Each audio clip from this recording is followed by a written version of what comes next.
Morning all. How are we all doing? Sorry, I was a bit late this morning. I've just been trying to sort out stuff. One of my terminals wouldn't start, and I couldn't get it. I couldn't get it going. So it is now working. I was just trying to get it running before the open, which I've just managed to do. So that is all working. Good. Okay, I'm here. Morning, Wishcheck. Morning, Mark. FTNet, Leon, Barry, Chris, Evil, Joe, how are we all doing? Everybody getting some relief at the moment from these euro pairs. They are coming down. So we will see what happens today. So just quickly what we're going to do this morning, going to go through the news, have a quick look at what's going on in the markets at the moment. Obviously, we'll look at the open, trade the open. See where we go this morning, and then we're going to look at. It's quite a long-winded title this morning, but it's so I've called it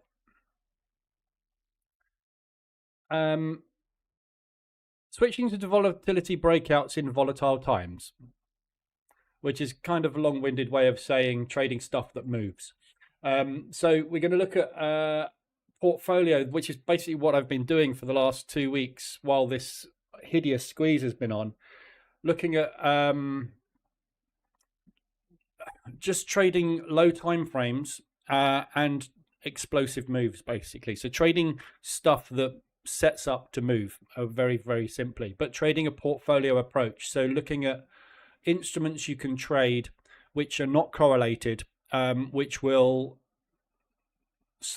it's about finding something that will move every day, basically, which is what it's all about, really. It's quite high maintenance, quite a lot of work, obviously, because it's 5-minute time frame. You've got to be on it all the time, but obviously very profitable at the moment. It's not unprofitable most of the time, but obviously right now with what was going on with Trump, you can't rely on anything mean reverting at the minute, because there's not necessarily going to be a reason for anything to mean revert, although it does look like it is starting to happen. Just taking a lot longer than anticipated and moved a lot further. Morning, Ace, Joe, everybody else I haven't said hello to. So starting with the news this morning, there's nothing happening. 12:30 this afternoon, we've got PPI. So today we've got potential for the producer price index to move the markets. I'm not convinced that it's going to do an awful lot. We've also got unemployment claims today. The CPI move that we had yesterday, if we look at the US dollar yesterday on Wednesday,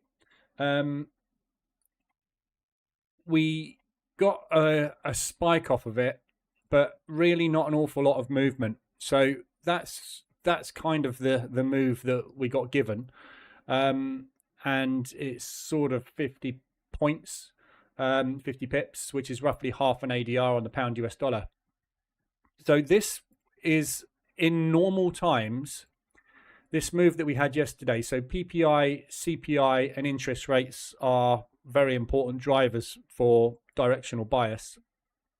Usually you would expect a expected forecast drop, which is worse than forecast, to be fairly catastrophic. 100, 150, 200 ADR move, very, very normal when we get a number that is a miss on a forecast, especially with the most important driver, which is consumer price index. We didn't see that because the market is in absolute fear mode at the moment, and there is no interest in investment in the US dollar whatsoever. Everybody's been driving out of the US dollar for weeks, so there's no real catalyst or fuel, if you like, to move the market off of news like this, which you would normally have. PPI today is probably going to be the same. There's absolutely no reason why the producer price index will not miss as well. CPI's missed. PPI is likely to miss as well. So we're probably going to get a whipsaw off of it. The strategies we're going to look at today for breakouts are exactly what this type of news is going to help benefit. So when we've got things, what we've got running at the moment, DAX trade, well, that's an OLB, but when you've got something that is going to get a new spike and you're already in it, that's the type of thing that is just going to make money very, very easily with a breakout style strategy. So that is what we will look at, but I wouldn't expect a massive movement off of this day. We've got the Russian meeting, if you like, today. So Putin or Putin's people are going to be talking to the US delegates and everybody about a peace deal. It's highly unlikely it's going to come off. So what we're probably going to find today is some kind of movement based off of what comes out of that meeting. It may be absolutely nothing. It might just be what we were expecting, which is, sorry, not interested. Move on. So it's very difficult to judge, obviously, volatility at the moment and when we're going to get it, which is why it's good to be in the market at all times so that when something does move, you're on it. So we'll look at that, but that's all the news we've got coming up today. We've got potential pound movement tomorrow, and we've got Michigan, and Michigan is really moving the market at the moment. So quite possibly that's the biggest catalyst we're going to get this week, because it was an absolute letdown yesterday. Canada interest rate yesterday, obviously we covered this in the New York session yesterday as well, 2.75. We got what we were expecting on that. Very little movement. Yeah, so just not interested. Market's just not interested in financial news at the moment. It isn't driving the market. Trump is driving the market, as well as Tesla. Obviously, he's driving those. Not that he can drive. I've never seen him behind the wheel of a car, ever. But anyway, apparently he likes Teslas. So, isometrical triangle formation on Aussie CAD. That's probably going to go at some point. So ADRs today, there isn't any. We've got some weekly ranges in. Nowhere near as much movement this week as we've had. Remember, obviously, this has been lit up like a Christmas tree on Mondays. So very little movement this week. We've had, obviously, Aussies, the Euros. If we look at all the Euros, obviously, because I got out, it's all coming down. It's almost like they're watching. Honestly. Every time, if you've been in my live rooms for any period of time, it is like clockwork. As soon as I go, that's it, I'm calling it, it goes. And it is every single time. It's almost like I have a premonition. I should really have another account in standby where basically as soon as I pull the plug on one, I short it. It's the way I'm going to make money in the future, I'm sure.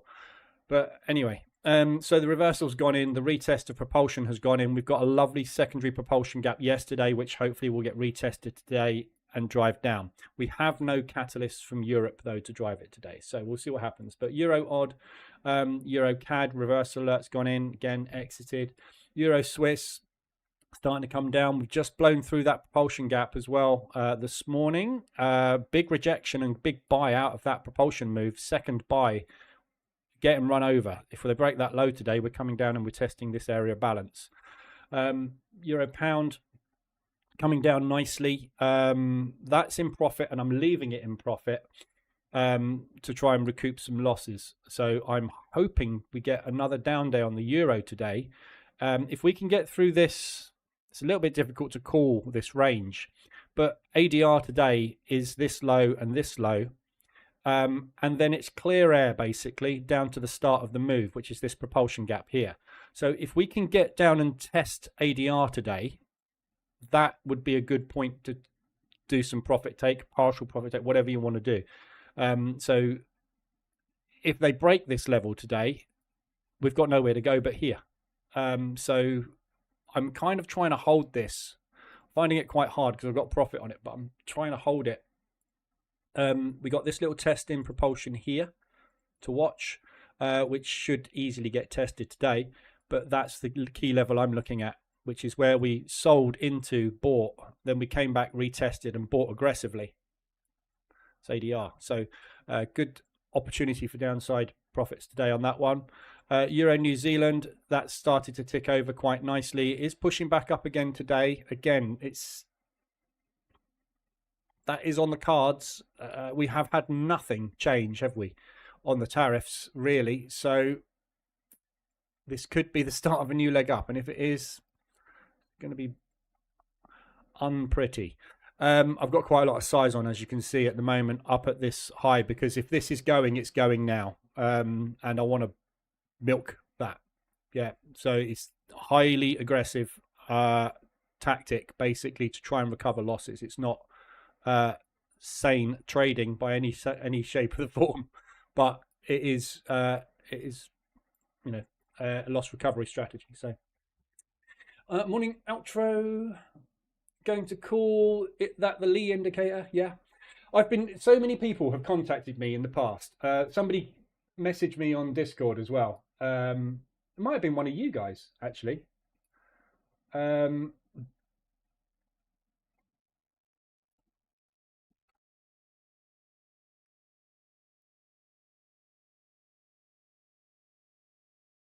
It was you, Ace, wasn't it? Yeah. I think.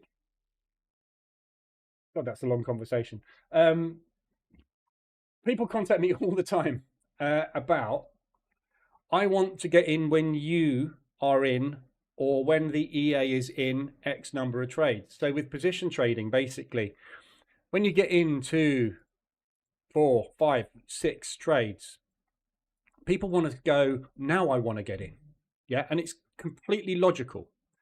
Yeah. It makes sense, doesn't it? If something's been squeezing and you've got into 6 trades, the best strategy is to use that to be your first entry. Yeah.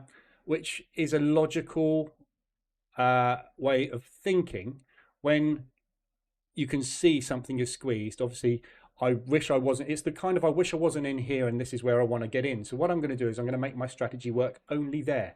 So I'm going to have a demo running where I have 5 or 6 entries. And then when that one's got 6 entries on my live account, I'm going to take the first trade with a position trader, hit the short button and let it scale in from there.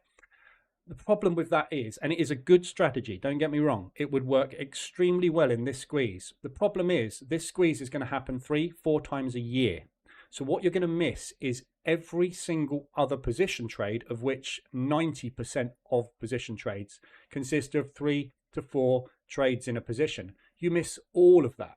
So the bulk of the profit generated in the year is made of positions which go 1 trade, 2 trade, 3 trades down and out, 4 trades down and out, 1 trade, 2 trade out. Yeah, you miss all of that profit. So it is a good idea and a good strategy, but if it's going to be a strategy that you're going to run, bear in mind you're going to miss 90%, and you might be sitting there for 2 months with absolutely no entries. So it's high probability. Yeah, if you want to go, you know, like, this is a B trade, this is a C trade, this is an A trade. An A++ trade is waiting for the position trader to take 6 trades and then taking your first with 1% risk over 1 ADR. Super high risk, because if it's done that and it hasn't pulled back, bet your bottom dollar you're not going to take more than 2 or 3 extra trades. So you would think. Some of these we've seen up to 10, haven't we? So it's a good strategy. And you know, the reason I said that, Joe, is because people have said, I'm going to call it the Lee strategy. When Lee gets out, get in. When Lee's in 6, get in. Yeah. But what you only focus on that part. You don't focus on forget about the other 9 trades Lee's had where he's got in 3 or 4 and out straight away and banked 10% this month. Those get forgotten. So it's a good strategy. It would work. And it does work. Yeah. But not sustainable. Well, it is sustainable, but it's just, you know, it's not, you can't live off of it, because you're going to sit there for months and do nothing. If you want to do that, one good strategy to use is switch over to AWRs, right? So if you switch over to first entry at AWR 125, 150, to get 125 to 150 of the average weekly range, typically you'll have a 3 or 4 day push. Sometimes even it might take a little bit more than that. And you'll obviously be getting in towards the end of the week. So you will find you will have normally had an RSI extension. Sometimes you might have had 2 RSI extensions by the time this extends. And then if you get a second week push on the back of it, you'll probably be in no more than 6 trades, but it will be extended for 2 weeks. Highly probable pullback. You don't usually get 3 weeks straight in a row parabolic. Obviously we have this time because it's nuts Trump, isn't it? But switching over to AWR as first entry and just taking manual entries on things like EuroCAD. Yeah, so we're on Thursday, aren't we? So that would have been your AWR at 125, which would have been hit on Tuesday. So as soon as you see a reversal alert or some kind of 3-bar reversal, lower time frame, moving average cross or whatever, just hit the sell button. Look at the RSI. Yeah, extended, embedded, multiple signals to get in short here, but you take that one because that is the signal to get in. So this is a much more conservative entry, but again, we will sit here for weeks. We won't have an AWR. So you'll be sitting there for weeks going, I'm not going to hit the button. So, and quite often the AWR is the precursor to a squeeze. So a squeeze is typically a 2-week move, 3-week move without a pullback. So you're getting in at the end of week 1 rather than early to mid week 1 when you're going to get an RSI extension. If you look at the 4-hour on this, yeah. So you would have got in here this week. You would have got in somewhere around here anyway that week because that was an AWR. Yeah, that's an AWR. There's an AWR triggered somewhere around there. You wouldn't have had one there. So that would have been your first entry rather than that. Yeah, it's quite a big difference, isn't it? Because it doesn't rely on relative strength. You can be doing that on the RSI for weeks. Or you can start your push from here and immediately hit the RSI straight away. RSI is a great indicator for relative strength, but its flaw is if it starts a push from down here, it takes a lot longer to get that entry signal. If it starts a push from here, you'll be in it on day 1 of the squeeze. So it's got, every indicator's got a fault. Anyway, I'm waffling because I'm not talking about what we're going to talk about today. Glad we had this squeeze now while I'm still learning. Yeah. Learned a lot of lessons from it. The best lessons you'll ever learn are the ones where you lose money. Period. That is it. The best lessons I've ever learned are blowing accounts. Every time I've blown an account, I go, that doesn't work. I'm not doing that again. As soon as I look at a new strategy, I go, that looks similar to that one. That one blew an account. First time you try martingale, you'll be like, holy crap, I found the holy grail. And then it'll blow your account and you go, yep, they were right. It's about listening to people and what people say. And people will tell you something until they're blue in the face. But until you've done it, you can't verify it's true. This is why I say to everybody, do your own backtesting. If I backtest something and show you something's amazing, go and backtest it. And if you see it being amazing in your backtests, you can confirm what I said. If your backtests do that and my backtests do that, one of us is wrong. So we'll look into it. It's all about verification, yeah? And the best verification is doing something that somebody's done and having a result, whether it's positive or negative. But a negative result is going to teach you the lesson way better than a positive will. Because a positive makes you walk on water and you become overconfident. Overconfidence hurts. It's just the way it is. We're human beings. Everybody's the same.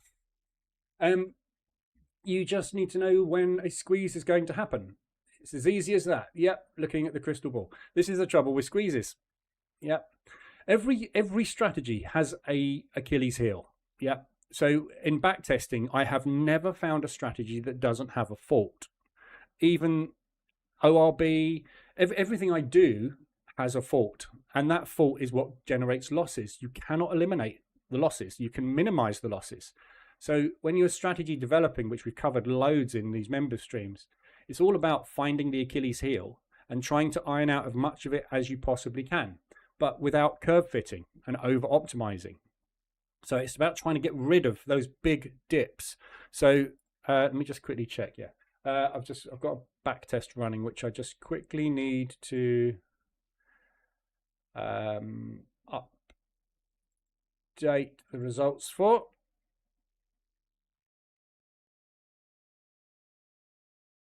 $3.9.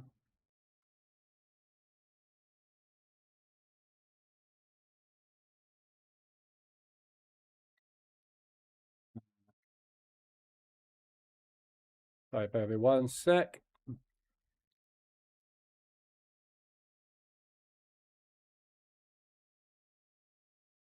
Who was that? 1584.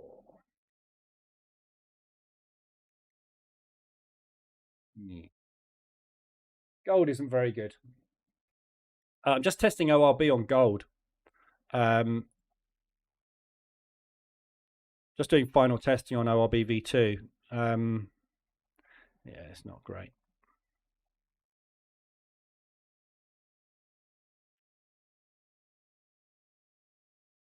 Yeah. I've just got the DAX to do. Okay. The DAX will be very good. Let me just quickly set this test up so that it's running.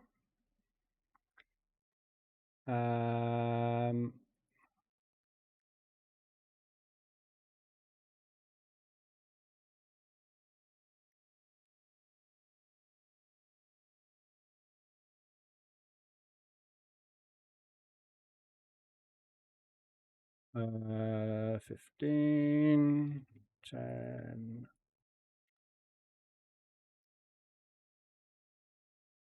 DAX. Go. Right. Okay. So yeah, so back testing basically, as I say, it's all about testing those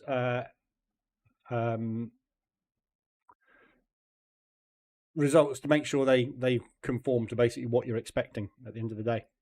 But anyway, we know that. Right, so FTSE's clean break long. DAX is clean break short this morning. Only 1R though, so not a lot of volatility this morning. Well, highly unlikely that they're going to be able to sustain that. One of these is going to win. So hopefully one of them takes control and we get a move to target before they both hedge. But we'll see. ORB V2. Okay, so we've taken trades. Nothing on that one. We just check the ranges. So that's the 5. Too small, 10. 15. 107. Perfect. 106. Oh, that was close. Okay, so that was close to taking a short, but didn't. 15. Crikey, that's a big range this morning. Okay, so FTSE, we've had one trade stopped out. We were in that when the 15 went in, so we're not taking the 15. That's right. We will take a short. Cool, all working. Good. Right. From this squeeze, what is your lesson? What you will permanently do differently going forward, or you're going to just pivot temporarily and then go back to old settings? I don't know. Honest answer. Lesson for me, obviously, is over leveraging again. So I've got too much exposure on the euro, way too much exposure on the euro, and the main thing I'm taking away from this is the confluence of euro odd and euro New Zealand. So one of the main problems is the confluence between the New Zealand dollar and the Australian dollar. So pound odd, pound New Zealand, euro odd, euro New Zealand, virtually the same thing. This squeeze has shown me how confluent they are at the moment. So if you look at this euro New Zealand chart and then I flick over to the euro odd, it's the same thing. I've been squeezed on those two at the same time. If you look at the pound odd, not quite as big, but the pound New Zealand is the same as the pound odd. So exposure, I had too much exposure on. And one of the things I think that has changed for me is because I've fallen in line with swaps, it's limited the number of trades that I could take in multiple directions. So I've been stuck with only the option to short euro odd and only the option to short euro New Zealand. Whereas in the past, I would have potentially been in different trades in different directions. So longs here, for example, still would have got out and got into shorts here, but missed profit opportunities because of swap direction. But there's not a lot I can do about that at the moment because it's too expensive to trade. So But yeah, I think mainly is reducing risk, reducing exposure rather. Too exposed, too overexposed. So I think what I'm going to do is go back to limiting my. So some news just coming in. This is just some German political news, nothing exciting. So I think what I'm going to do is just go back to limiting the pairs that I trade. So I'm going to not trade one of the Euro odd or the Euro New Zealand, probably Euro New Zealand. I will trade Euro odd because Euro odd moves more, and the Australian interest rates are moving more. So basically scrapping New Zealand dollar. Aussie New Zealand I don't really trade anyway, but yeah, that's really the lesson from this is exposure. Again, it's always the same thing. Sizing, spacing and exposure are the three killers. If you get in too big with your initial lot size when you should be taking something like that, it's going to hurt twice as much. Spacing, if you space your trades half an ADR apart, that's going to hurt 50% more than if you space them 0.75 apart or 1 ADR, but an ADR is a little bit too far. So exposure, as I've just explained, Euro New Zealand, Euro odd, that is 2x your exposure. On a squeeze, it's 2x the losses. Taken twice as much loss as I should have done during this squeeze because I've been overexposed. So my initial lot sizing was okay. My spacing was too aggressive at 0.5. So my spacing was too close. My exposure was too high. That's the lesson I've taken away. But I adjusted everything because of market conditions. So if you remember in January and December, I was saying this market's not moving. We were coming in every day into live rooms and looking at the RSI dash, and it was like this. It was dead. I wasn't taking any trades. So I reduced from 80-20 to 70-30. And I've said in the live room, I remember it because it's always on my mind. Every time I change the settings on my strategy, I am opening myself up to getting into a squeeze on day one. This gets you in at least a day or two after, and then you can adjust because you've seen volatility coming in. My spacing was half an ADR because we weren't moving. All the ADRs were tight, so I had to reduce spacing to try and get more trades on so we could get out. And then the squeeze hit. And this is the thing, you can't forecast a squeeze. So I was using high risk strategy at the point where we had the explosion. But to be fair to the market, this is not a normal explosion, is it? Yeah. You can see volatility hitting. You can't see stock market crashes like we've had. That's the trouble. So you know, I've basically just readjusted the EA. We're back to 0.75 spacing from 0.5. I've reduced the number of pairs down, back to square one, basically, not changing the strategy. You know, I can't, somebody asked in the group yesterday, I think it was, is positions trading still viable? Of course it's still viable. I've been doing it for 5 years, not had a problem. I had problems, obviously. You have losing months, you have bad years. But nothing's changed in the last 5 years that makes the strategy not viable, because it's exactly what the banks and institutions are doing. They're scaling in and out of movement.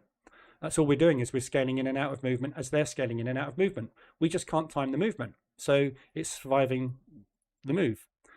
That's not changed as far as I know. However, if the economics of the world have indeed changed, if Europe is no longer going to be in a financial situation with the US, the pound is not going to be in a financial situation with the US, the US is putting tariffs on Japan and everywhere else, and the US is not going to be the world's leading currency anymore because it's going to devalue because of what it's doing with its trade deals. This market is likely to move in a different way. So there will be an adaptation. Quite what that will be is difficult to tell. And this is half of what the battle of trading is what we're going to talk about today, is adapting to survive. Because if you're trading a specific type of strategy and the market regime changes for 6 months, you need to be able to identify that as fast as possible. This is a really easy identification, isn't it? Trump's come in and he's changed everything. He's changed the way that everything works. We've also got a conflict going on, so that's changed. So we know that something's got to change, and it's about looking at how the market is currently moving, and all you can do is forecast and assume that what you're seeing is going to be sustained for a period of time.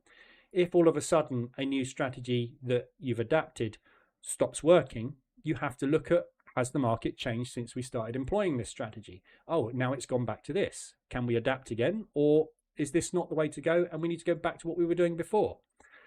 It's trying to stay within the cycle that the market's in for as long as possible to extract profit from it. And then when you can see it changing, cut it as fast as possible. Yeah.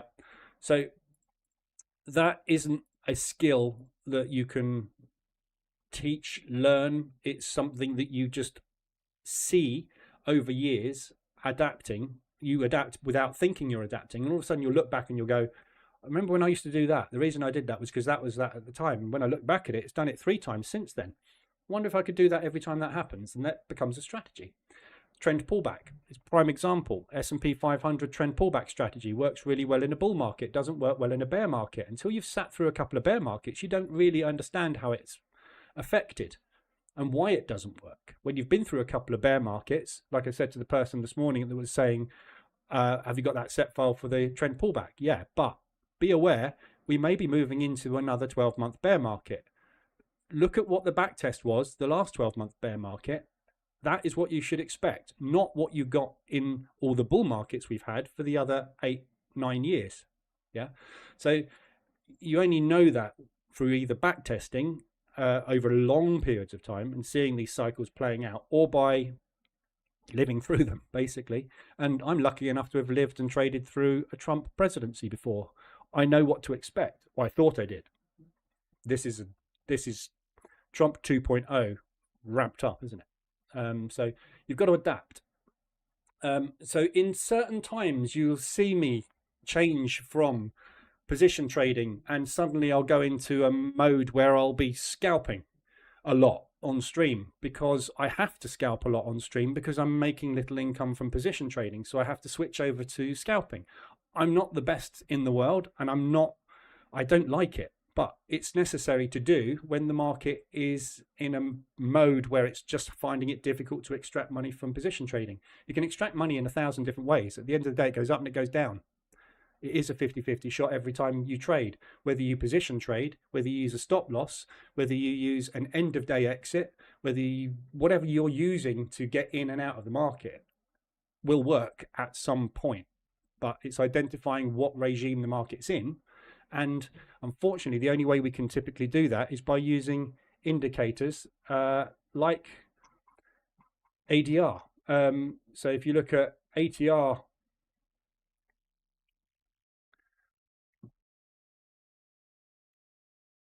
oh, pink, nice. So if you look at ATR, a lot of people always say, well, if ATR is above that level, we're in a volatile market. Look at the volatility index. Yeah, it's great. So let's trade using the volatility index. But when the volatility index or the ADR starts to go down, does that mean you move down to your strategies that work in a calm market? Or are we going to stay in a high volatile? It's coming down for the moment, then it's going to go up, then it's going to go down. You can't foresee the future, can you? So you don't know which strategy to change to.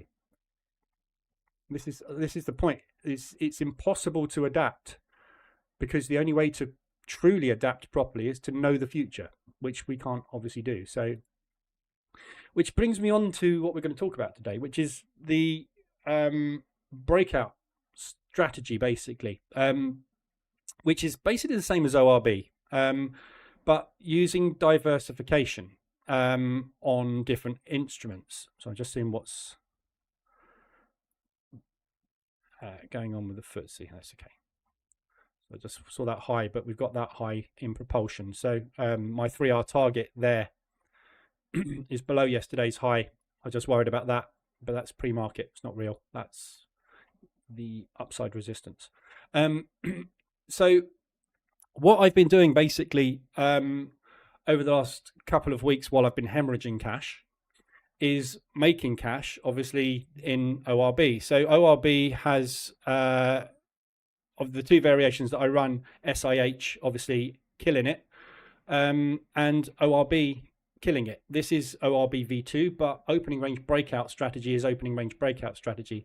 How it's executed, the finer points and details of the size of the range when you take it, the stop loss, etc., they all come into play to produce different profit curves. However, this thing is parabolic. Yeah, all indices are parabolic, the movement. It doesn't really matter how many times you get stopped out trying to get onto a move. When you get onto it, you can't not make money. So breakout at the moment, ORB specifically, killing it. So this is where the majority of my money's coming from, which is not really making me money. It's just paying for losses at the moment from position trading. So, but the point is diversification saves you in these types of time. And it's always a good thing. I've said it many times. Having a mean reversion strategy coupled with a breakout strategy, coupled with a trend strategy, makes you as safe as houses. You can't really lose money if you have 3 strategies running that do those things, because there are only 3 things the market does. It stays in balance while there is an equilibrium in price action. It's trying to break out into new areas, which is price discovery, which will either succeed and move into a trend, or it will fail and move back into the previous range and become mean reversion. That's all the market does. It's either happy, it's trying to find somewhere else to be happy, or it's succeeding in being happy at different prices until it finds somewhere else it's going to be happy. Yeah, balance, price discovery, balance. That's all the markets ever do. And on its way, it goes through market structure, which is pushes and profit takes and pushes and profit takes. So having 3 strategies running is ideal. The problem with trend strategies is they're incredibly hard to make work. I haven't actually found a decent trend strategy that I can run consistently that makes money long term. It seems they all seem to hemorrhage way too much. And the reason usually is the trailing stop losses get triggered all the time. So having a mean reversion strategy, which for me is position trading, coupled with a breakout strategy, which for me is opening range breakout, means that if we are in hideous squeezes, stock indices are going to be going nuts. Therefore, I am just going to make money doing this, basically. So one offsets the other. What we want is a nice balanced market where we're getting nice big squeezes which last for a few days, followed by nice calm areas of profit taking. Position trading works beautifully. ORB doesn't work as effectively, but on the days it does work, it more than pays for the ones that don't. Therefore, you end up with a nice equity curve across the 2 strategies. So what I've been doing with ORB obviously is ORB. That hasn't changed. And we know from the equity curves, if you've done any back testing with ORB, you know the equity curves have a lot of stagnation in them, which is absolutely normal. There are periods you go through for weeks and months where it just doesn't make money because it makes a little bit, it loses a bit. It makes a little bit, it loses a bit. It's balance. And then the markets go quite nuts. You get a run up, and then you get more stagnation. Run up, stagnation, run up, stagnation. That's what the equity curves with ORB look like. This is why people dump the strategy, because they start here and they go, this thing just doesn't make money. They stop it, and then all of a sudden they miss the pop because it's earnings fortnight, for example. So that's what that does. At the moment, that's where we are. We are in that huge volatility period with the VIX. So this strategy, which is basically a variation on the ORB, let me just turn that test down. I'm hoping for good things out of this test.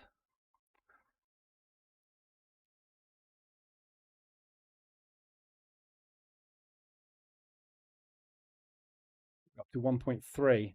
So that's as effective as the Dow. Not as effective as the NASDAQ. Not as effective as the S&P. Yes, it is. No, it's effective as the S&P. That's good. Really good. So far, we're only a third of the way through the test. Remind me that's running. So this strategy, basically, what I'm doing is I'm operating multiple pairs. So this is very, very similar to ORB. So if you look at the trade that's on here, for example, there's 3 key points to this strategy. It's a very simple breakout strategy. You can use multiple indicators to trade this strategy. So let me just find a Bollinger Band.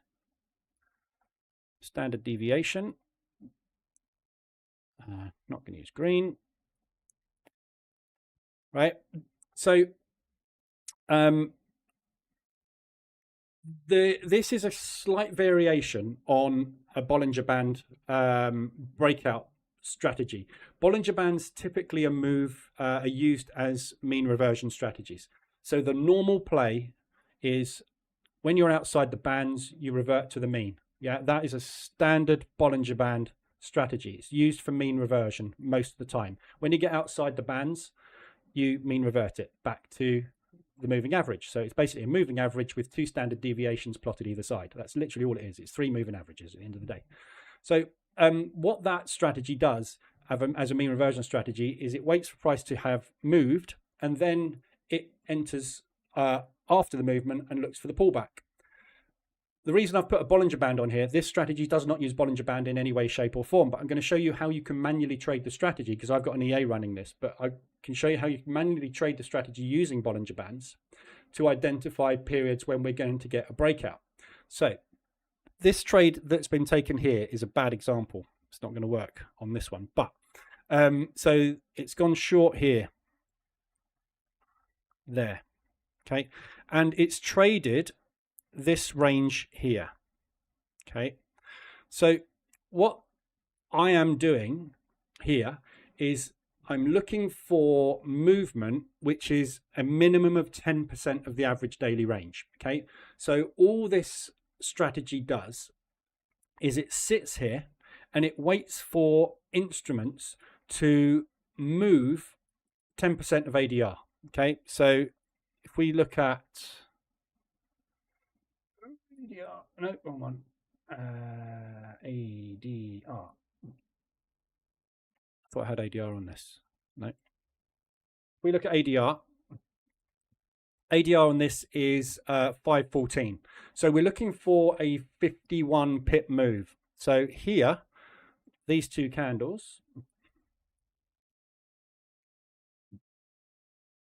here created a range of 51 pips minimum. Doesn't have to be 51, has to be more than 51. So more than 10% of ADR.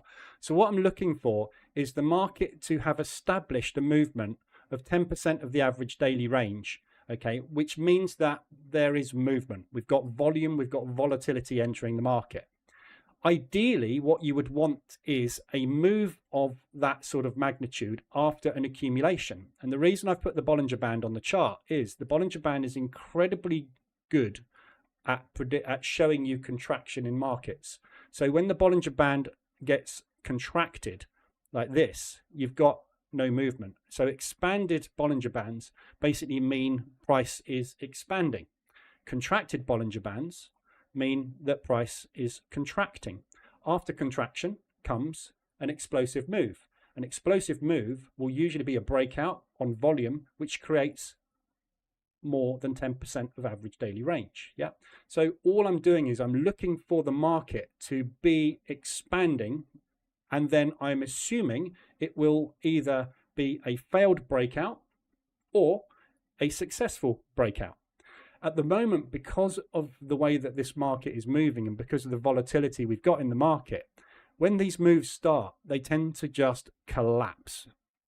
The advantage you've got in this particular market at the moment, in this what I would call a bull or a bear volatile market, is you've got huge moves which happen very, very quick. What that allows you to do is put very large risk on and very small stop losses. So if that breakout happens, it tends to be a big move, which means you can use a very small stop loss. So I'm using 10% of average daily range as a stop loss. So I'm trading a minimum of a 10% range with a 10% stop loss. What that means is, let me just see if there's a range formed. Pound US dollar. So what that means is here, with the pound US dollar, as you can see, we are looking at this 1-2 candle move here. So this here is more than 10% of the average daily range, which means that this candle here, I suspect, is 178. I haven't got ADR on there.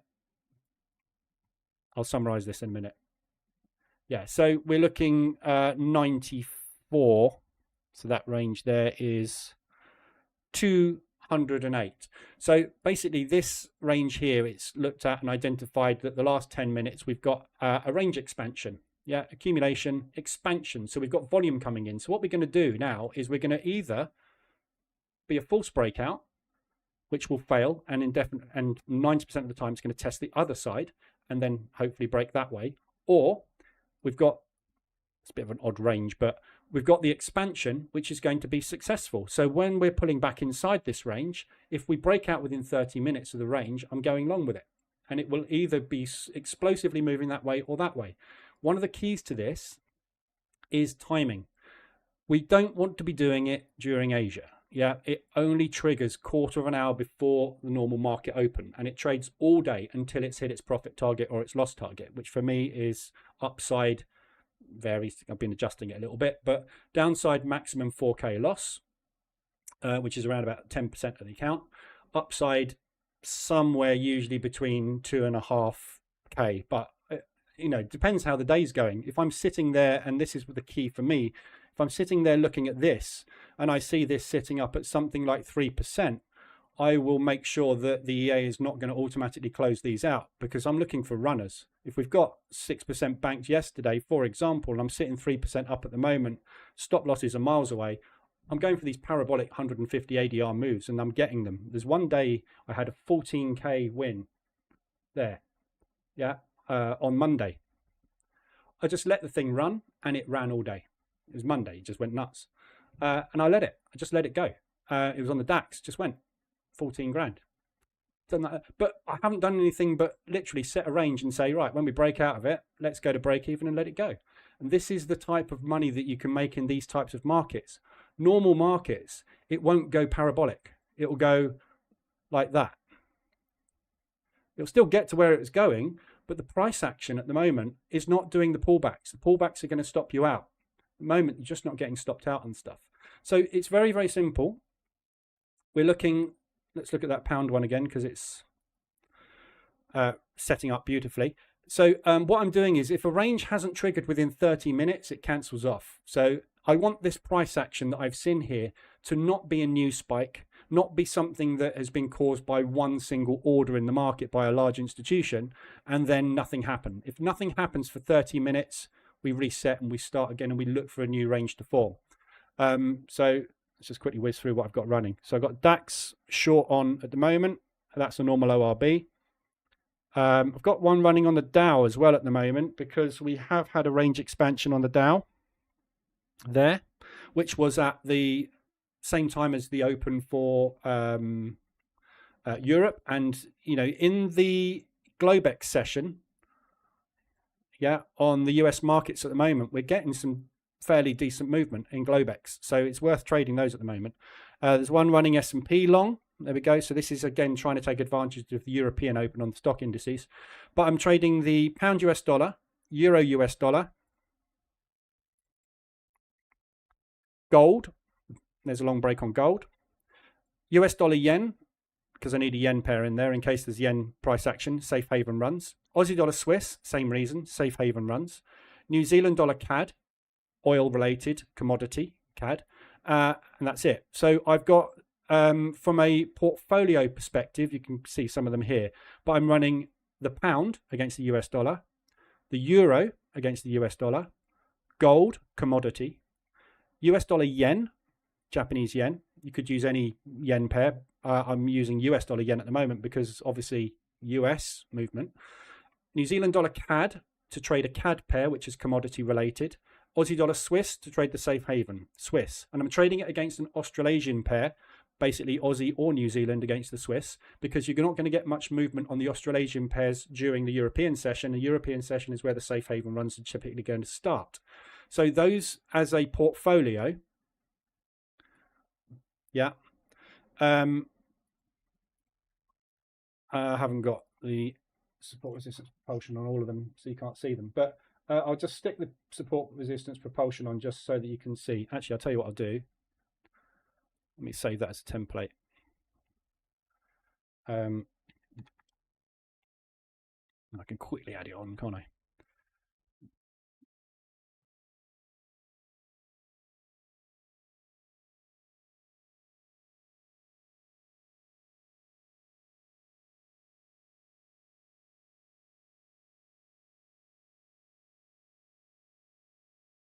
Okay, so that's the portfolio that I'm running. So it gives me a really nice cross section of all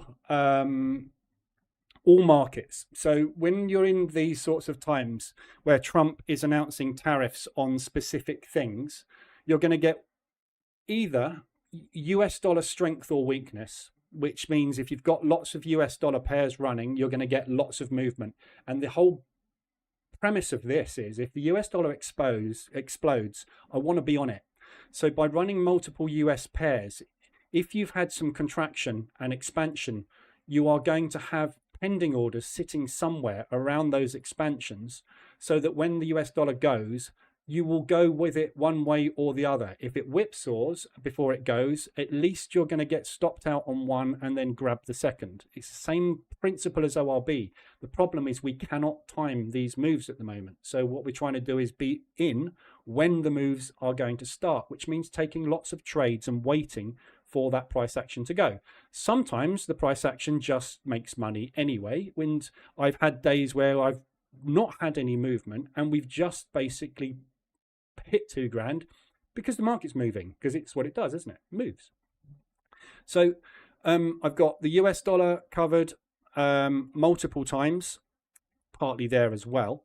In case of any Trump noise, I've got gold and the Swiss in case of any safe haven moves. Yen in case of any manipulation stroke safe haven. Not sure about that in a minute anyway. Commodities and oil covered with the Canadian dollar. That's basically it. And stock indices, they are all going nuts independently.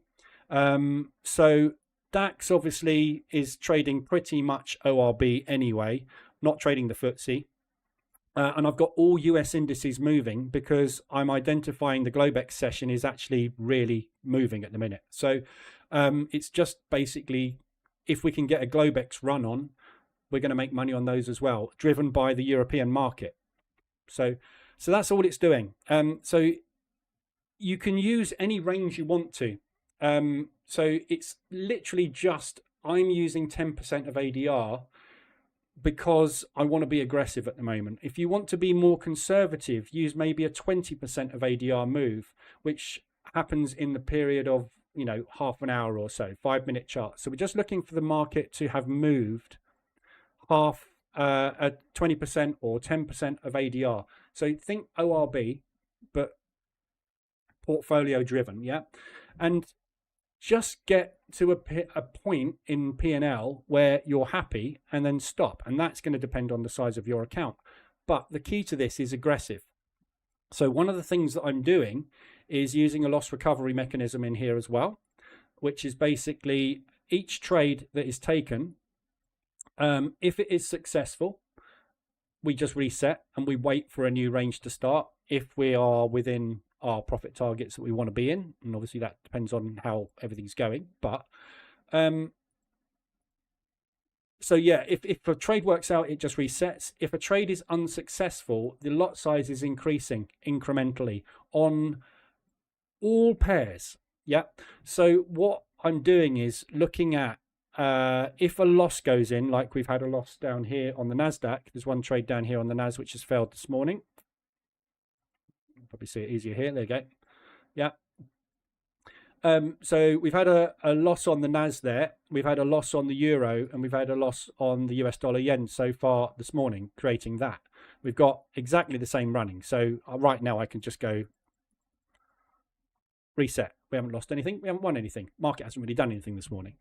But what I'm doing is gradually incrementing by 1.1 the lot sizes as we get losses coming in. So as a loser stops out, the next trade that goes on the next range that forms is going to be ever so slightly larger. Idea being is the next one that works is going to recoup the losses faster. Not looking to make more money, looking to just recoup losses faster. So gradually incrementing those trades. So you can see here, Euro US, haven't got one on. US dollar yen, typical, haven't got one on. US dollar Nasdaq, haven't got one on. Okay, so there's no pendings. Let's have a look, see if there's pendings.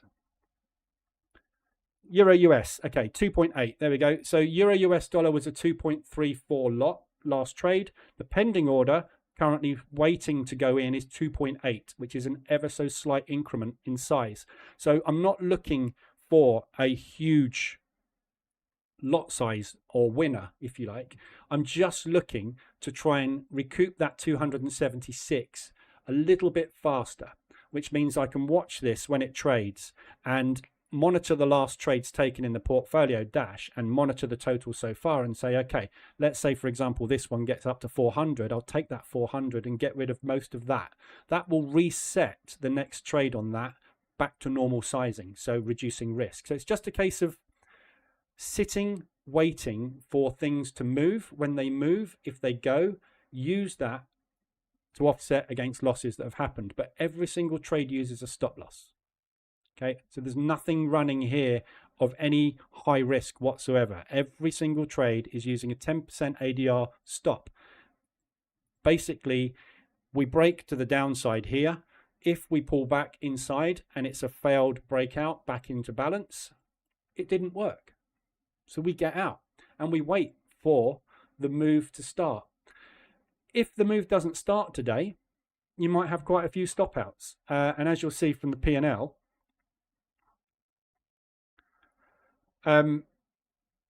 it's pretty rare at the minute. I have had, I was going to say, I have had losing days in there.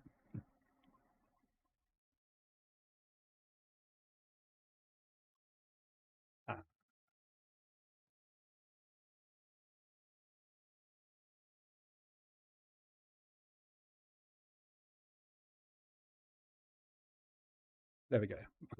You're losing day, is it?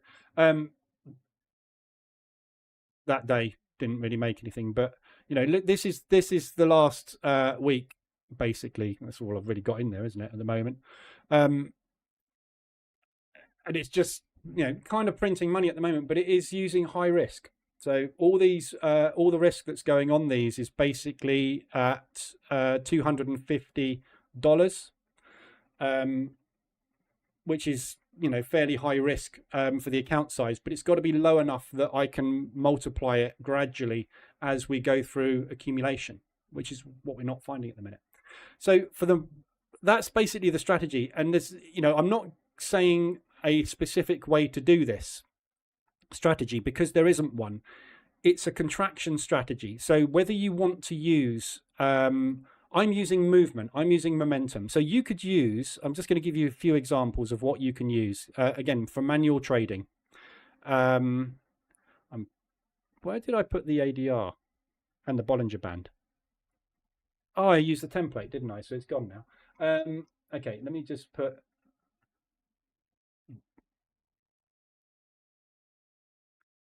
We've got SRP on here. Let me just... So there's two ways you could use this. I'll give you two examples of how you can do this. What am I trying to do? Propulsion gaps. Okay. So one thing you can do, yeah, if you get a propulsion gap form, right, that is your signal that we have expansion. Okay. So a propulsion gap, when it forms, 9 times out of 10, you will find either that candle or the preceding candle and candle after it, because it's a 3-bar pattern, will have formed a range which is in excess of ADR. So let me just stick ADR on. So ADR is 106. So 10% of that is 10. Yeah. So that candle there is 80. That candle to the higher, that candle is 87. That candle there is 100. So that 3-bar pattern there with that propulsion gap is around about 10% of ADR. So pending order, pending order. Yeah, that is where we would have been when we placed those pending orders. Okay, price pushed down, it would have triggered your pending short there. You stick a 10% ADR stop loss on it, and you would have been down there. Yeah, so that is roughly 2R. $250 on that gives you a $500 profit. Bang. For me, 2.5 grand a day would be absolutely beautiful as a target. So there's 25% of your target, or 20% of your target done, one trade, one breakout. If we stop out, and you don't have to use 10% of ADR, you could use 5% of ADR, whatever you want to use as an ADR stop, but give it 10% wiggle room. Give it as much wiggle room as it's just wiggled, basically, is kind of the rule as much as you can. But if it didn't work out and then we go for a break to the upside, take the long. Yeah. And then see if it breaks out to the upside. If that doesn't work out, fine. The next time you reset it, just increase the lot size ever so slightly. Yeah. For what you've just asked there, Mark, that is entirely up to you. If you want to increase the lot size on an instrument by instrument basis or on an entire portfolio basis, that's up to you. It depends how you're trading, because really this is kind of a manual strategy. So if you use the trade portfolio dash, all you're doing is saying, let's say, so this is today, isn't it? That's the start of today. So first trade today, you take at $250 loss. Yeah. So the next trade that you take, that one there, would have also been a $250 loss, probably, because you're going to put pending orders in the market. You don't have to. You could use price action toolkit or something, buttons, whatever you want to do, just to press the buy and the sell button, or just you press the buy and the sell button in your terminal. But you want to try and get the risk as right as you can. So you want something that's going to automatically calculate lot size based on risk. So that trade would have been 250 because you would have placed pending orders. While you're waiting for these pending orders to trigger, you would have put the NASDAQ trades on with pending orders as well. Now the NASDAQ might have triggered first, and that's in a trade. And then you see a setup on Euro US dollar or Pound US dollar or something else. So you'll place pending orders there. All the pending orders you place are going to be at the same amount of money, which means that you could maybe stop out on that one, stop out on that one, and then that one gets taken at 250 as well. But you've got two losses in there now. So whether you increment just on that instrument by 1.1, or you go, that was a loss and that was a loss, so I'm going to put 1.2 increment on my 250, and the next trade is going to be trying to recover these losses. Entirely up to you. There's no right or wrong way of doing it. One is more aggressive than another. You could not use a lot multiplier at all. I have just found that using a lot multiplier, as the session goes on, if you're in rotation, what you end up finding is the one that breaks, within 15 minutes, this P&L is done that no problem, because the lot size is getting bigger.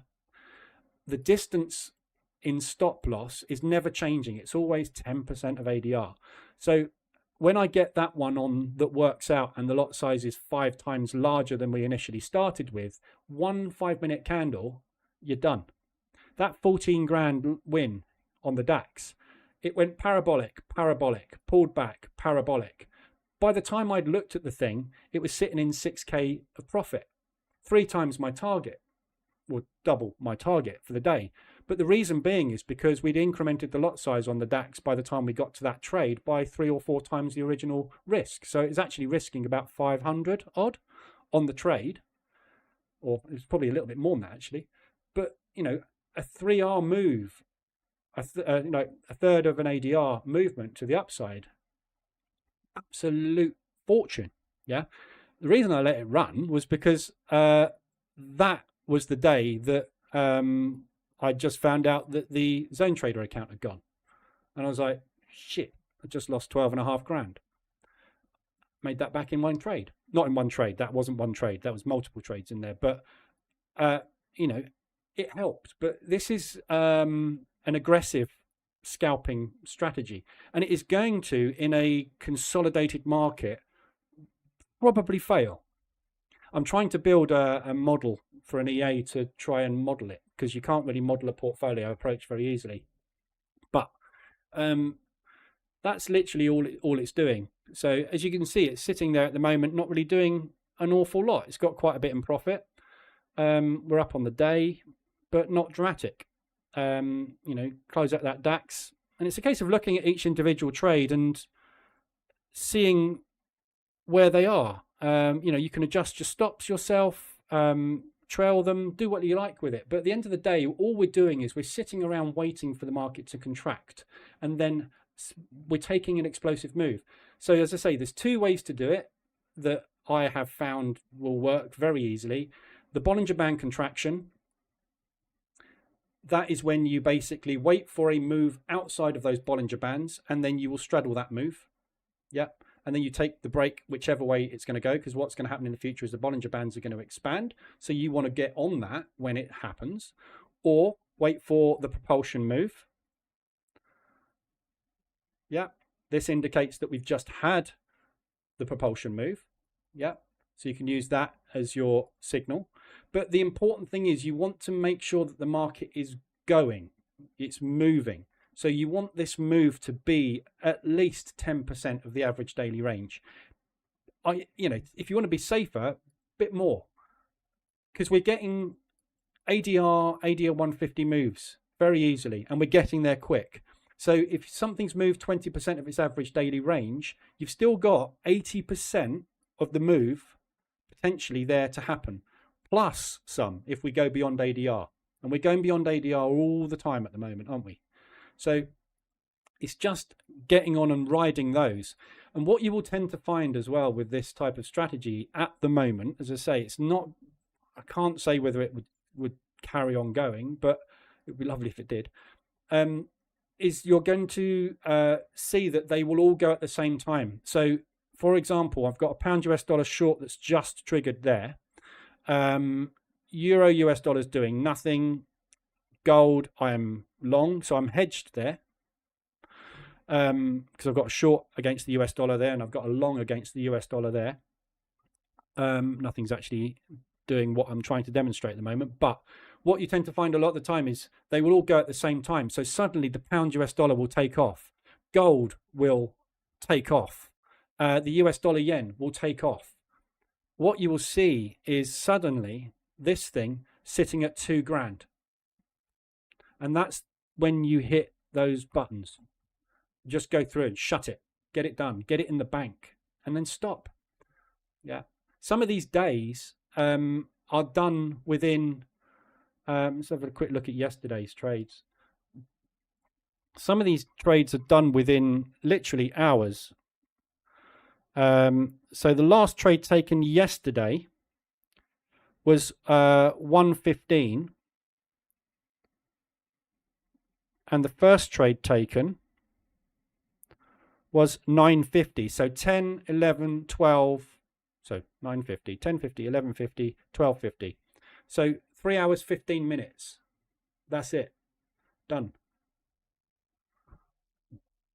Because that we were just waiting. We're sitting around for 3 hours, making a bit, losing a bit, making a bit, losing a bit. Done. That's what you're waiting for, the catalyst. The catalyst at the moment is Trump. So call it the Trump strategy.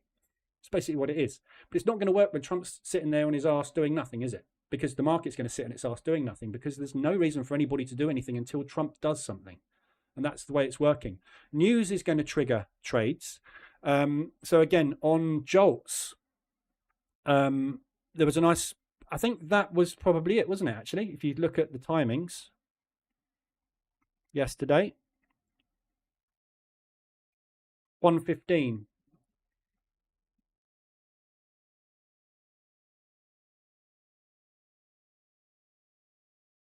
So that was a CPI, wasn't it? So that's what set it off yesterday to target. The day before, 2 o'clock, that Jolts move really jolted the market, didn't it?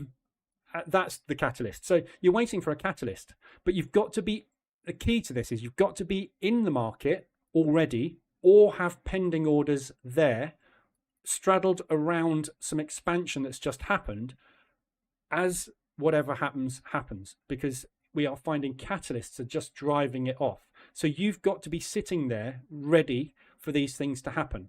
And if you are long on something and the catalyst drives it the opposite direction, your opposite pending is going to trigger after the stop loss is triggered on that one. So it's basically, in a nutshell, it's ORB in any market, but we haven't got the 8 o'clock open, the 1:30 at the moment open in New York. What we've got is Trump's mouth opening at some point.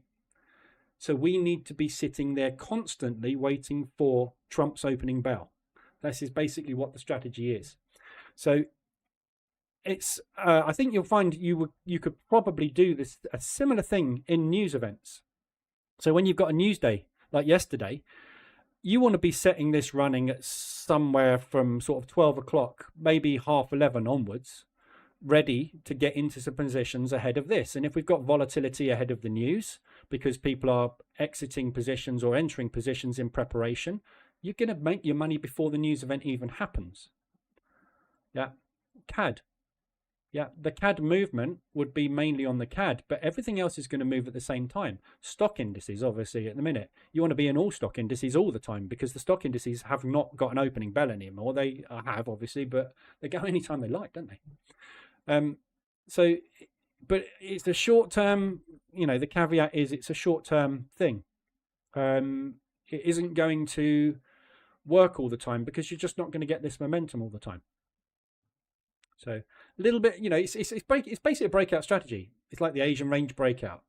It's like the opening range breakout. It's like the Bollinger Band expansion strategy. It's a strategy that exists. You can look it up, Bollinger Band expansion. So you're looking for contraction, expansion. There's the Bollinger Band mean reversion strategy. This is the inverse to the Bollinger Band mean reversion strategy. Mean reversion, breakout. There is also trend. But there is only those three things. Whichever indicator you use, you can use it for anything, can't you? RSI. People always say, why are you using the RSI for mean reversion? When it gets above the middle line, you should be going long. So people are using this RSI that I've used all my life as a mean reversion indicator. Other people are using it as that. Of course they are, because unless there's somebody doing that at the same time as I'm doing that, we don't get a trade happen, do we? You've always got to have the inverse happening. So at the moment, we want to move to that rather than that, basically, while this whatever is going on. Let me just quickly look back at what we're doing at the moment.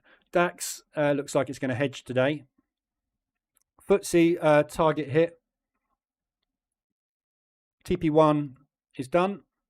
So runner on and trailer on SIH. So DAX, this is what I was saying, it's highly unlikely that's going to do that and that's going to do that. One of them is going to take control and drive the other. So it looks like we're going to hedge the DAX, which will be a $220 hedge, pound. And we've obviously banked 220 already on the FTSE with a trailer in profit. So again, same principle, isn't it? We're just doing this on everything and waiting. But as I say, if you're going to try it manually. There may be EAs out there you can find to do this with. I've got an EA that I've built basically to do this at the moment, but it's a very bodged version of the ORB, basically. It's not pretty under the hood, but it's functional for me. So, but manual. This is the bit that is the EA has got an equity guard in it, so that it's basically closing everything for me if I get to a point where I'm not at the desk. But I am doing all of this. It's a manual kind of close thing. That's going to hit the stop loss. I don't need to worry about it. But I can immediately shut those to pay for this when it hits its stop loss to keep this under control. And as soon as they all go at the same time, or a 3 out of 5 go at the same time, that's when the payday comes. But it's a sit and wait, the chop type thing. Yeah. And it'd be interesting to see what we do today, because this is the first day we've kind of just got one news event, which is US based. We've had a good mix. Actually, we had jolts only on Tuesday, didn't we? But be interesting to see how we fare this afternoon with this. But that will be, if we haven't hit the target by then, that's when we're going to hit it. What lot size increments? Oh yeah, so I answered that one. Morning, Yusuf. Any questions, observations, anything on that?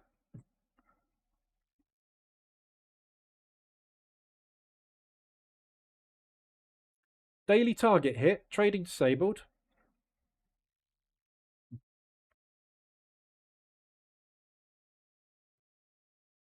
Whoops. Liquidation targets, false.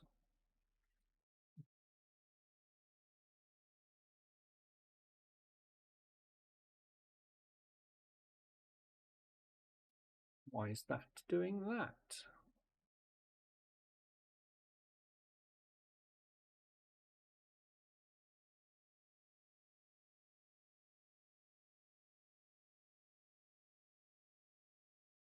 This is the new ORB. I need to sort that. That's not right.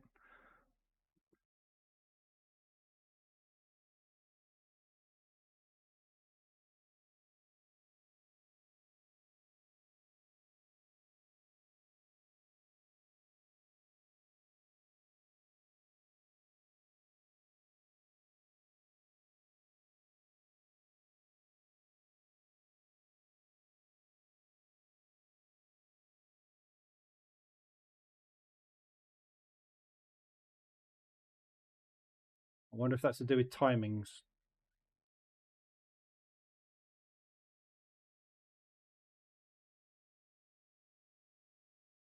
Need to look at the code on that this morning. What are targets for Euro Odd and Euro New Zealand? I haven't got a target for the Euro Odd because I'm out. Euro New Zealand, I'm looking at the moment. It's pushing again this morning, isn't it? So we're looking for that propulsion gap to hold. Failing that, we're looking for yesterday's high. So I'm looking basically, this is all the traders buying this back up again. We'll see who's in control. So yeah, I mean, for me, this is where I'm watching today, 125 ADR. So that is from basically my average. That is roughly 112, which is about 3/4 of an ADR. So ADR target for me is down here in propulsion. But that's where I would want to be watching. Yeah. So this is the low of Monday basis. This is the low of the week this week. So I'm looking for to see if we can retest the low of the week. At the moment, we've got some more strength coming in on the euro.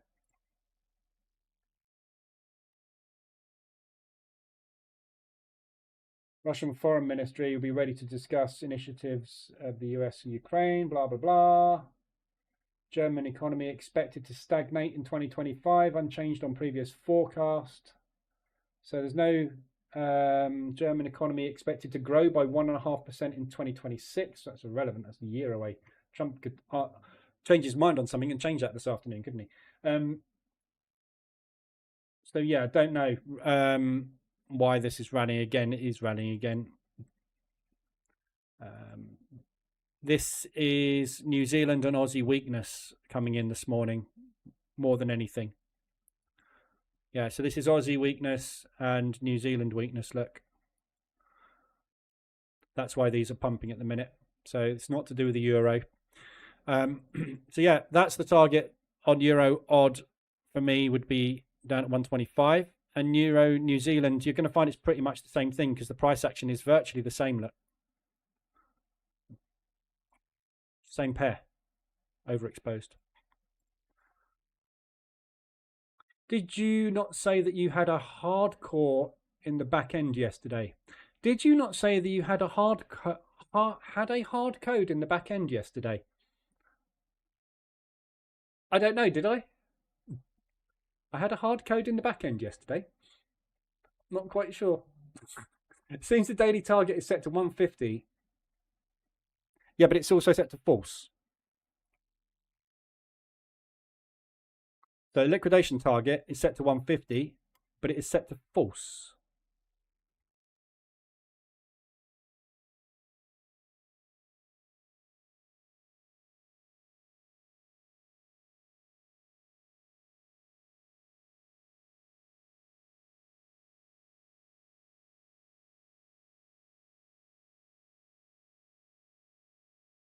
Right, okay, so that answers that question. It's not paying attention to the true false. So if I set that to 100 again.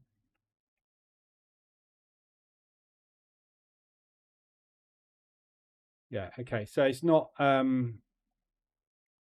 need to, that flag is not being taken into account. Good spot. I would have spotted that after going through it, but anyway, that's it. So yeah, just need to change that code. Okay, so just taking along on DAX.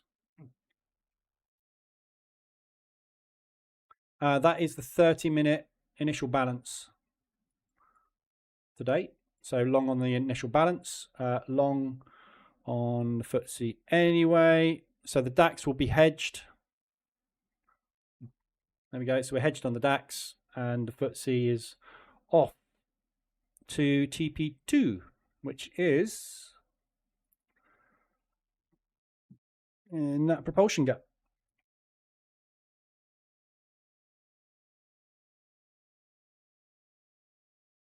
So if we are going to continue bear, obviously price action at the moment is bearish.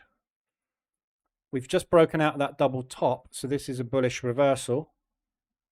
It's just a weird contraction yesterday, really. But yeah, that is the area. If we're going to remain bearish, we should stay under today. So this propulsion gap would be where they would add shorts. But yesterday was the first inside bar look. If you look at the FTSE, this was an inside bar here, kind of. I mean, it's not so much, but that yesterday was a definite inside bar, which is obviously a reversal pattern. So if the high, as we're testing at the moment, the high of yesterday breaks, the next test is previous day's high, which is there. So we are going to use this as a control candle for potential accumulation until we break bullish or bearish. So that target is easily achievable to the upside, because that is the next test area, which is ADR. So that's a good area for shorts today if we get there.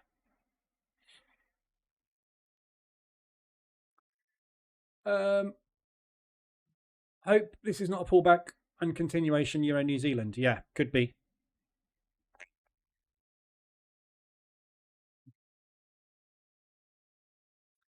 Could be.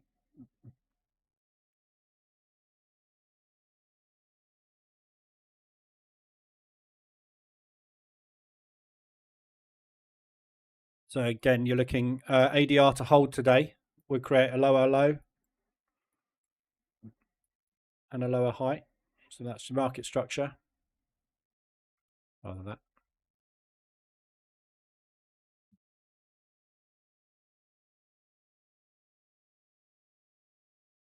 So if that is going to hold that reversal, which they resold over and over and over again. So this basically, this bear move that we gave us the reversal alert there, they added, buyers tried to buy through that level, hit an iceberg, had to sell.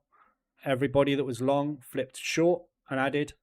Yeah, and then we've come back into this accumulation buy here, and that's what we're rebuying at the moment. This area here is where the sellers were yesterday. They've just been overwhelmed. So retested the daily high, potentially on the cards. But you need to watch this candle here, basically. So the next hour is going to tell us what's going to happen here. So it's not unusual to fill a propulsion gap, obviously. Yeah, happens all the time. The candle after this candle is either going to be a rejection or potentially an inside bar. Yeah, which means that the buyers ran out of steam and couldn't continue either way. And then if the next candle is bearish, there's your 3-bar reversal. That would be this propulsion being added back into. Then we'll test the low of the day and we'll break down. But we got news. So Again, it's whether the market is even bothering to wait for news. Quite often on PPI, CPI, interest rate days, the morning session is like this. Yeah, we're in balance. There's no point in trying to drive price to new price points if you don't know which way you need to drive it.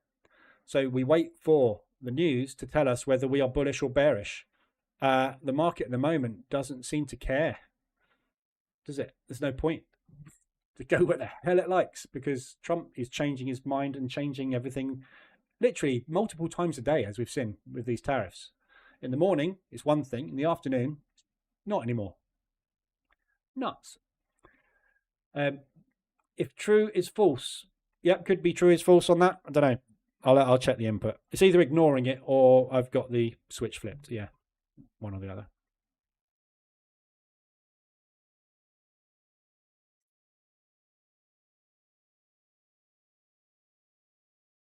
So stopped out that DAX.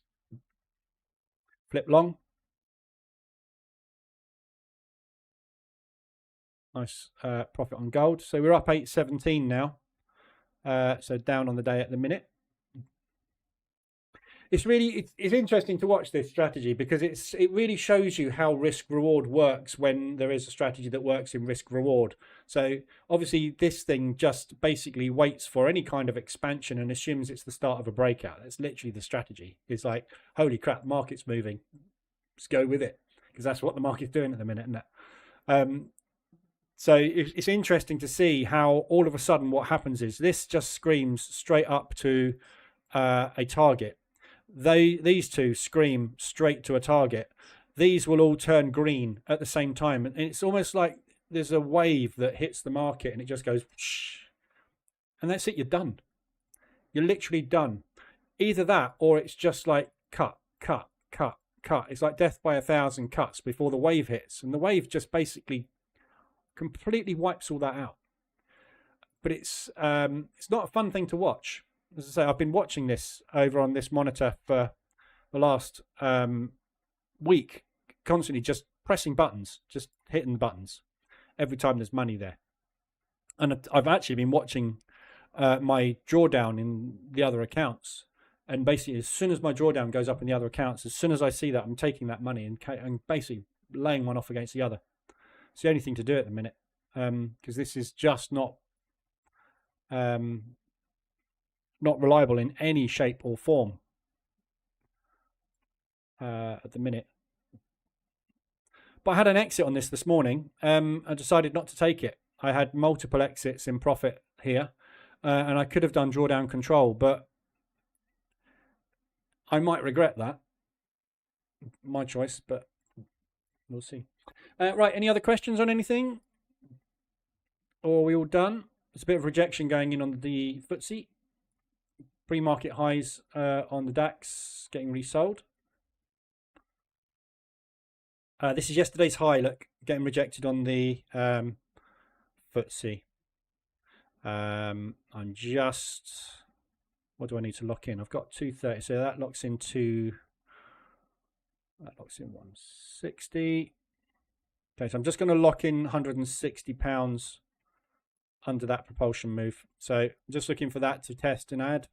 If it doesn't, this is yesterday's high rejection. If we're going to reject yesterday's high, I want out. Because I want to make sure that I'm paying for the DAX this morning. Big rejection going in.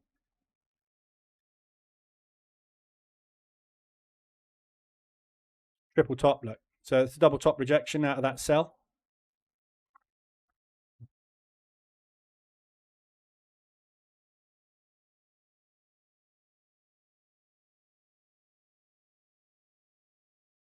See if they overpower it. If they overpower it, we're off. We're off to ADR. So be nice if we can get through there.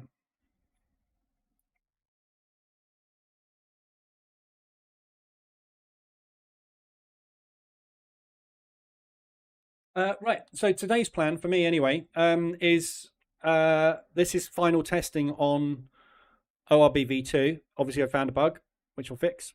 And then I think this is ready to go. So I will spend the day getting this prepared, and get this hopefully pushed out either today or tomorrow, probably more likely tomorrow, just in time for the market to calm down and ORB to go into stagnation. You watch. But anyway, so that's my plan today, is to try and get this finalized and finished. Back testing, which reminds me, nobody reminded me I had a test running, did they?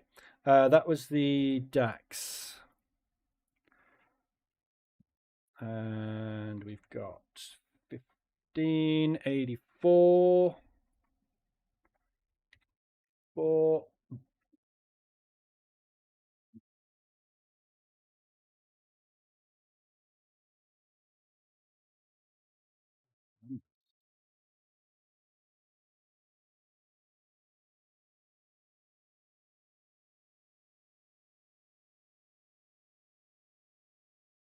Okay, I'll just quickly show you these results. Smallest. So that's the DAX.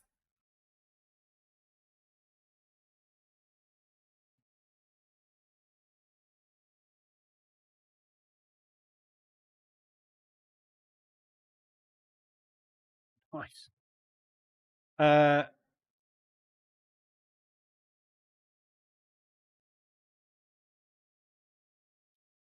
Tab. You've just got the FTSE to test. So this is S&P testing. So I've run multiple tests on system parameter permutation tests on the new ORB v2, just to not really to try and find anything, just to confirm my existing findings, which it's doing basically. Because this has got different functionality to the opening range breakout, and it's got different functionality to SIH, I just wanted to test range sizes, and I'm using a partial close on this. So like with SIH, where you get 2 trades taken, what this new ORB does, it just takes the 1 trade, but it will close partial. So what I've been doing is testing permutations of partial closes to see what is the best thing to do. The best thing to do is set a TP, which is really good distance away, an ADR, minimum of a half an ADR upwards, basically. Close 3/4 of the position out when you get roughly a third of an ADR of movement, because if we're using somewhere around about 20% of the average daily range for the initial breaks, moving another 30% gives us 50% of the day's move. So once we've got 50% of the day's moving, we close 3/4 of the trade out and we just trail the rest. I've been testing trailing distances, and I've also been testing all the risk multipliers. You do not need a risk multiplier with this strategy. It's got a really complex loss recovery system, which I spent over 2 days building, testing, fine-tuning, robustness testing. I spent ages on this thing. It's really clever. It's based on account balance, yesterday's balance, this week's balance, today's balance, what the last lot size is, how the other instruments are doing. It's really complex and clever. AI as you're going to get without using artificial intelligence. It's useless. Just use a standard lot.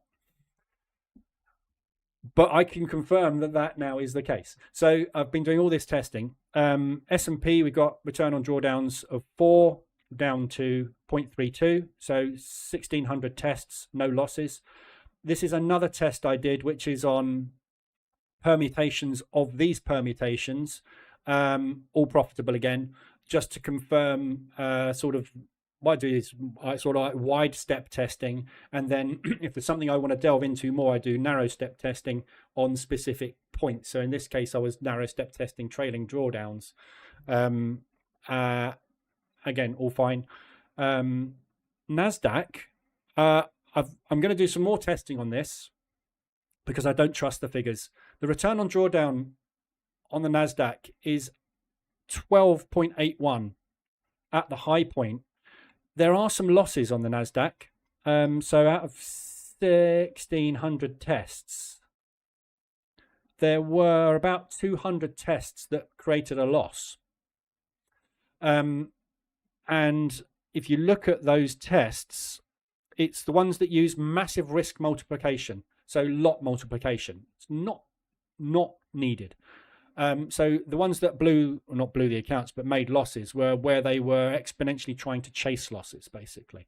ADR stops and everything were all normal, but the return on drawdowns are, for me, when I see something, anything above 4, I'm like, yeah, that's an outlier. If you scroll down here, we got 600 tests. Nearly 50% of the tests are above 4 return on drawdown. For me, you can't have 50% of the tests as outliers. Yeah, that's the middle of the bell curve. So this seems a little bit too good to be true. So I'm going to do some more testing on the NASDAQ because it seems too profitable. I mean, drawdown of $600 to return 8K, drawdown of 2K to return 26. These numbers are off the charts. The number of trades is right. I've tested this on tick and it still does the same. So I'm trying to find why this is, but I can't. So lot multiplication here, you got some of these lot multiplications. You can see the drawdown goes up exponentially when you use lot multiplication. Lot multiplier of 1 gives us $500 of drawdown. 1.9 gives us $2,000 worth of drawdown. It exponentially increases the profit to 26K from 7K. So what this is doing is not making more money, making it more risky. Yeah, it makes more profit, but the return on drawdown is the same. So you're better off using a single lot and just up your lot size. Don't multiply the lots, just risk more. You're going to get the same return on drawdown. It's just your drawdown isn't going to be as scary, is it? So this is off the charts. The Dow, we've got 1,600 tests here ranging from 5 down to some losses. We had a few losses on the Dow. Again, pretty comparable to the NAS. There's a few more on the Dow. Dow's obviously a much slower moving instrument. So there we go. Roughly 50% of the results on the Dow would produce a break even to small loss.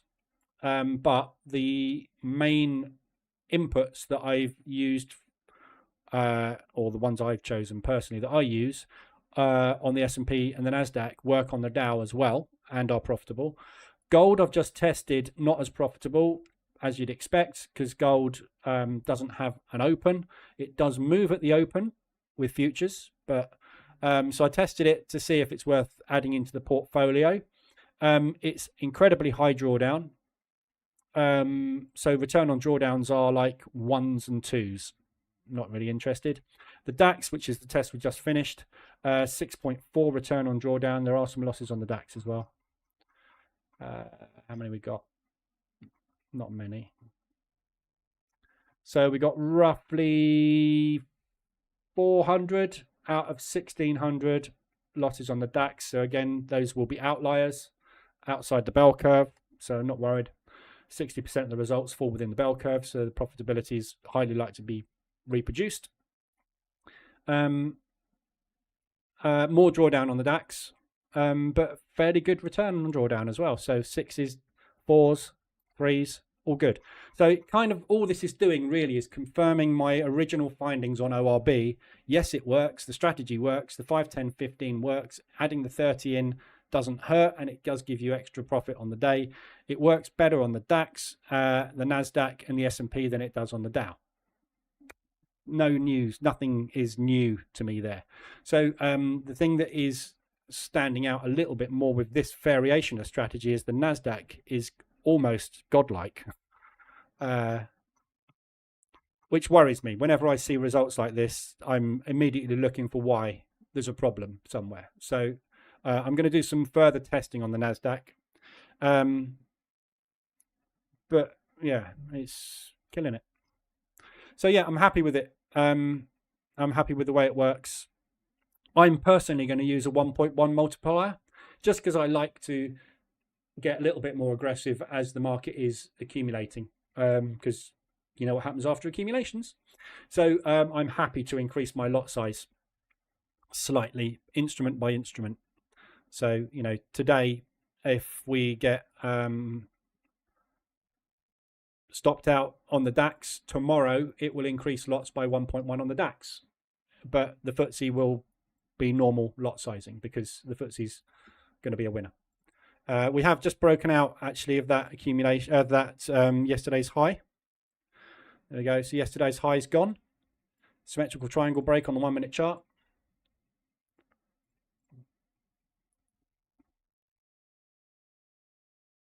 So next stop, propulsion. Hopefully. I mean, this still could be a false breakout here. We're struggling a little bit, aren't we? Just going to move my stop up. Under next propulsion, which is there.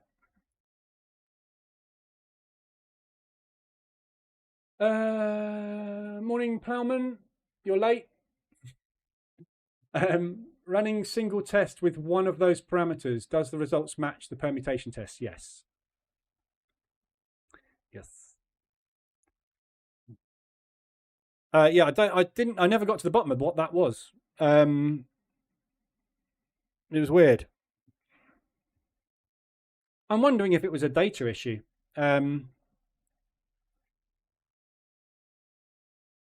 But yeah, I don't know. But yeah, no, these are all fine. I've run the tests, I've rerun the tests, and they're all as they should be. I've also run the tests on open prices as well. So I'm doing all my testing on open prices. When you run a test on, let me just run. I've no idea what these settings are, but I'll just run whatever settings are in there on open prices.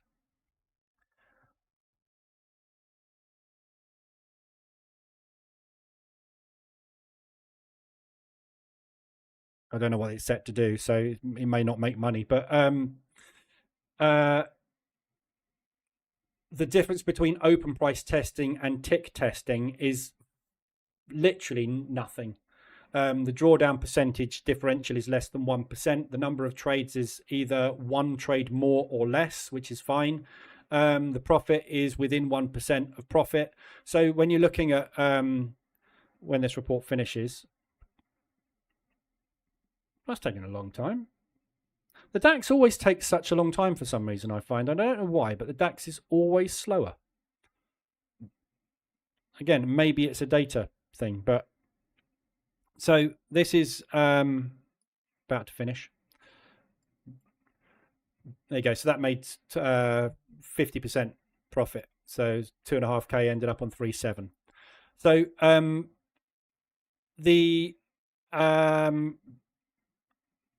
that profit number. So what I look for when I do a open price to tick comparison is I run it on open prices. As long as the number of trades is roughly the same, that's 407. If it comes out at 405, 406, 408, 409, that's a tick. Profitability, if it makes 1200 on open prices and it makes 1179 or 1247 or whatever, you know, if it's roughly around about the same profit level when you run a tick test, that's fine. Drawdown, same rules. If it's 716 and on tick it comes out at 746 or 747 or something, that's fine. Short positions and profitable trade data, again, if it's all roughly the same, I'm happy. So I'm happy to do all of my optimization testing in open prices because I know that the tick level testing is almost identical. This is 100 times faster than this. If I run that same test on tick now, so that's 1200 and 407, it probably won't finish by the end of the stream because it takes such a long time on tick. But you'll find you're going to get the same. You get the same equity curve. You'll see this will flip flop around for a few weeks. Obviously, it's a accumulating market, so it's not going to do as well. But yeah, profitability is the same. The EA itself works on candle close. Yeah, so with the strategy, it does not work on tick like SIH. So that's one of the main differences between the original ORB and SIH. This operates on tick using take profits. ORB does not use fixed. It does use fixed hard take profits, but it's using a line. So if you look at the ORB that's running now, you'll see this line here. Yeah, that is the partial profit line. So what happens is when price closes above that level, it takes a partial profit. It doesn't take a partial profit when it hits it. So it could break through it, close below it, will not take a partial. Yeah. Trailing stops operate on candle close. So they do not drag themselves up as price is moving. So if you get a price spike like that, it does not trail the stop up. It will trail at that point. So it works on candle open or candle close, whichever way you want to look at it.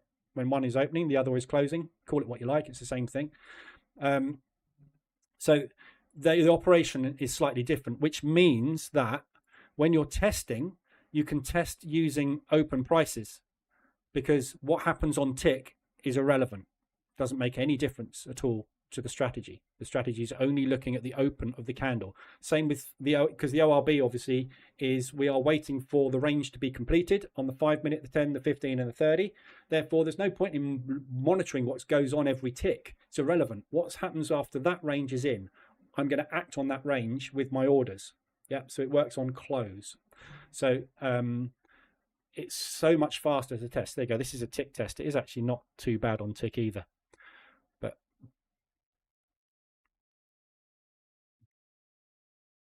don't know what, I have no idea what the settings are. It's probably just default. So I mean, it's still making money, but obviously, as you can see, it's not amazing.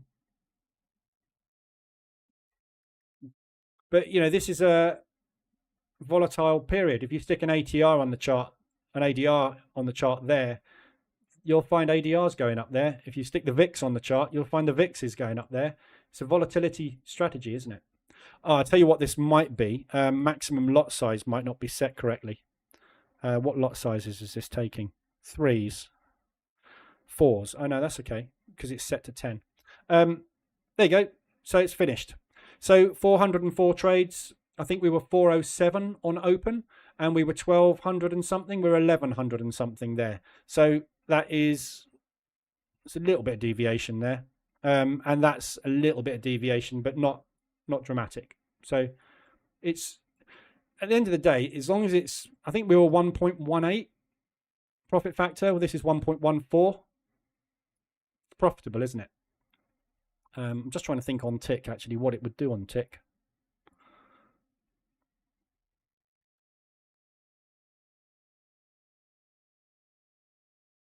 Not a lot. There's actually nothing this does on tick. I'm quite surprised, actually, the results have got a little bit of deviation in, but yeah.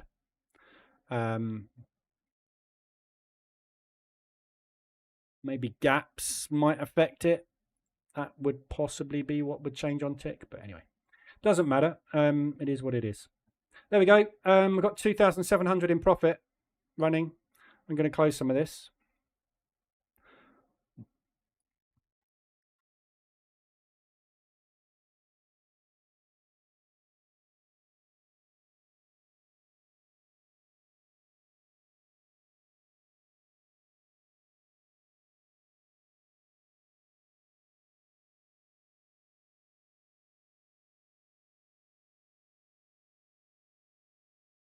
Okay, so up grand, got 500 running. So roughly halfway to target. 2.5 is kind of the ideal, really, for me. But as I say, I'm not really honouring that at the minute, because this thing's going. When it's going, let it go. But the only reason I made that decision there was because it was negative. If the day starts like this, I let it go. If the day started with a loss, as we had, I tend to cover the loss, basically, just to keep on top of the drawdown. Yeah, so we've got some drawdown in there. So it's just keeping on top of the drawdown, basically, to make sure that it doesn't get too far away. Daily.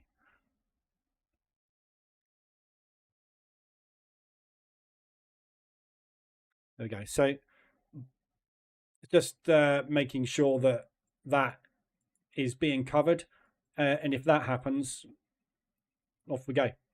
So now I've got a buffer zone basically available to me to just let these play out. If these can play out nicely for the rest of the session, that's it, done.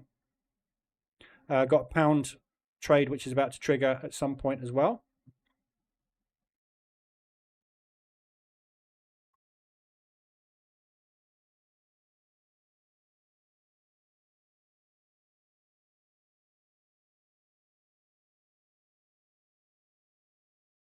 What am I looking for there? DAX. Where is it? Over there. Okay, so we're off on the DAX. It's a bit of a late buy on that. Stalling out on the FTSE.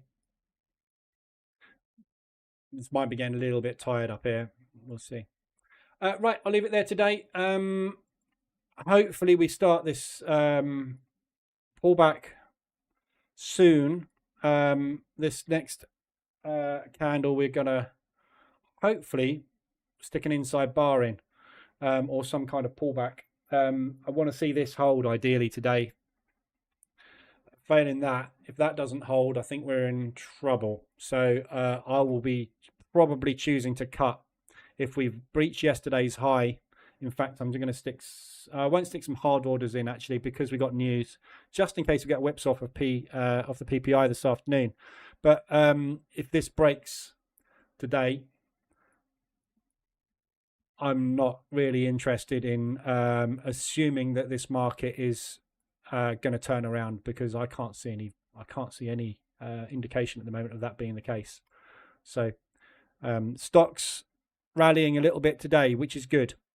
So you know, we could be seeing something coming to fruition, but we'll see. Right, I'll leave it there. If you need anything, let me know. I'll be in the Discord channel. Obviously, we've got the members stream channel if you want to use that for anything. I'll work on this today, get that little bug fixed on the daily targets. Why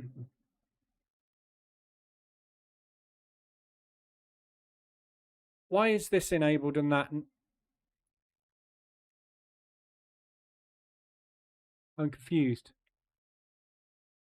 That's got 150. Ah, that's why. Said it's 5,000. Okay, that makes sense. That's too high. So yeah, I'll be in the Discord channel if you need me for anything else, but I'll be working on this today. And fingers crossed, now I've finished the system parameter permutation test. I've got the FTSE to do. Once that's done, I'll do some thorough testing on a 1 minute chart just to make sure all the logic's there, and then I can get it out and we're off. All right, so have a good one. Anything you need, let me know. Other than that, I will see you hopefully tomorrow morning, and we will trade DAX and FTSE tomorrow as well. All right, have a good day.